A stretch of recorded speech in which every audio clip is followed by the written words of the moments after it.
వేద పురాణాల్లో జ్యోతిష శాస్త్రాల్లో ప్రగల్భుడైన స్వామివారి భక్తుడు ఒకరు ఒక దేవాలయంలో విగ్రహ ప్రతిష్ఠ కొరకు స్వామివారిని ముహూర్తం నిర్ణయించమని కోరారు. ఒక బాగా పండితుడు, వేదాలు పురాణాలు అలాగే జ్యోతిష శాస్త్రం తెలుసు, అందుకని వీళ్ళు ముహూర్తాలు పెడతారు కదా ఏదైనా శుభకార్యాలకి. అట్లా ఒక దేవాలయంలో జరిగే విగ్రహ ప్రతిష్ఠకి స్వామివారిని ముహూర్తం పెట్టమని అడిగారట. వారు ఒక ముహూర్తం నిర్ణయించారు.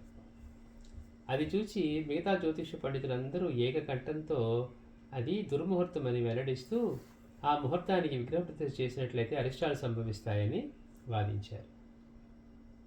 స్వామివారు పెట్టిన ముహూర్తం టైం చూసి మిగిలిన పండితులందరూ అదేంటి స్వామివారు ఇట్లాంటి ముహూర్తం పెట్టారు, ఇది దుర్ముహూర్తం, ఈ సమయంలో కనుక విగ్రహ ప్రతిష్ఠ చేస్తే ఎన్నో ఇబ్బందులకు గురవుతారు అని చెప్పి వాళ్ళు వాదించారట. కానీ స్వామివారిపై అచంచలమైన భక్తి విశ్వాసాలు గల ఆ భక్తుడు ఆ ముహూర్తానికే విగ్రహ ప్రతిష్ఠ గావించాడు.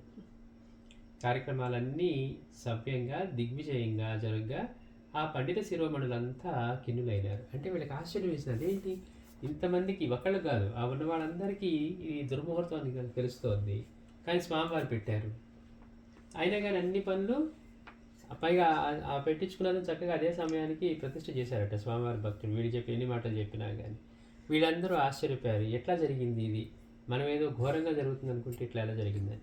కొన్ని రోజుల తర్వాత ఆ భక్తుడు మళ్ళీ స్వామివారిని కలిసి జరిగిందంతా విన్నవించగా వాళ్ళు అలా చెప్పడంలో తప్పులేదు, ఎందుకంటే మీరంతా పంచాంగంలోని గ్రహస్థితులు చూసి ముహూర్తం నిర్ణయిస్తారు. వాళ్ళు అందుకే తెలిసిన వాళ్ళైతే ఆ పంచాంగం తీస్తారు, ఏ కాలం ఉంది, ఏముంది, ఏది మంచిదని చూస్తారు. కాబట్టి వాళ్ళు చేసే పని అది. మీరంతా కూడా పంచాంగంలోని గ్రహస్థితులు చూసి ముహూర్తం నిర్ణయిస్తారు. అయితే మేము నిర్ణయిస్తున్న ముహూర్తానికి ఆయా గ్రహాలు ఆయా స్థానంలో వచ్చి నిలబడవలసిందే. మీరు అక్కడున్న వాటిని చూసి చేస్తారు, నేను ముహూర్తం పెడితే అవన్నీ అక్కడికి వచ్చి నిలబడాల్సిందే అన్నారట స్వామివారు అని గంభీరంగా అన్నారు. శ్రీ సచ్చిదానంద సద్గురు సాయినాథ్ మహారాజ్ కీ జై.